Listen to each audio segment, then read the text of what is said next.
আমি কঠিন কালো জাদু দ্বারা আক্রান্ত, এমত অবস্থায় নামাজ সহ প্রতিটা সৎ কাজ করতে পারছি না।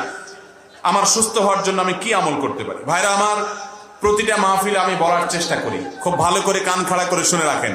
আমাদের বর্তমান বাস্তবতায় প্রতিটি ঘরে ঘরে মানুষ ব্ল্যাক ম্যাজিকের রোগী এবং দুষ্ট জিনে আক্রান্ত মানুষ, যিনি টের পাচ্ছে না। বাচ্চা অস্বাভাবিক দুষ্টামি করে, ওর উপরে দুষ্ট জিনের আক্রমণ আছে অথবা ব্ল্যাক ম্যাজিকের প্রভাব আছে।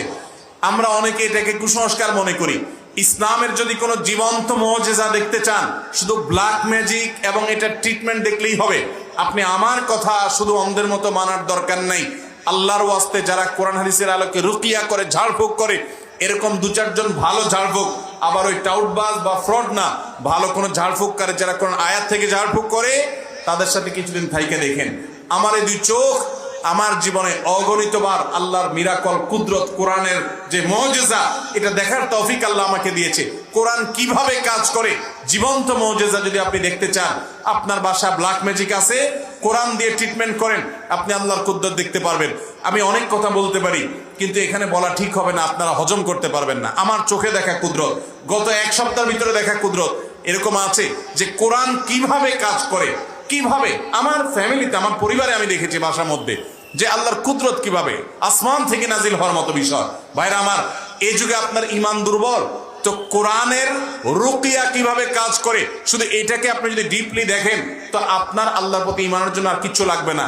সায়েন্স বা বিজ্ঞান এখনো পর্যন্ত জিনের অস্তিত্বকে অস্বীকার করে। কোরআনে সূরা জিন আল্লাহ তাআলা জিনের কথা বলছেন।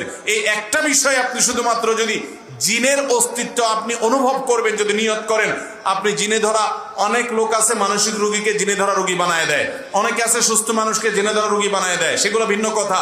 রিয়েল জিনে ধরা রোগী এরকম যদি দু চারটার কাছে আপনি যান, দেখেন, তো আল্লাহর কালাম যে মহাসত্য এবং আমাদের সংশয় যে ভিত্তিহীন, এটা বোঝার জন্য আপনার যথেষ্ট হবে।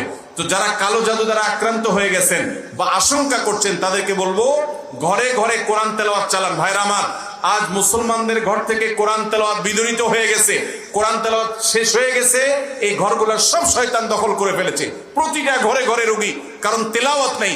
যে ঘরে উচ্চস্বরে কোরআন তেলাওয়াত হয়, প্রতিদিন সকাল সন্ধ্যা রাতে শোয়ার আগে বিভিন্ন সময় কোরআন তেলাওয়াত হয়, পরিবারের একাধিক সদস্য তেলাওয়াত করেন, সেই ঘরে রহমতের ফেরেশতা থাকে এবং শয়তানের প্রভাব থাকে না। আমরা টেরও পাচ্ছি না, ঈমানের স্বাদ নাই, ইবাদতের স্বাদ নাই, আমলের স্বাদ নাই, নামাজের স্বাদ নাই, দোয়ার তৃপ্তি নাই।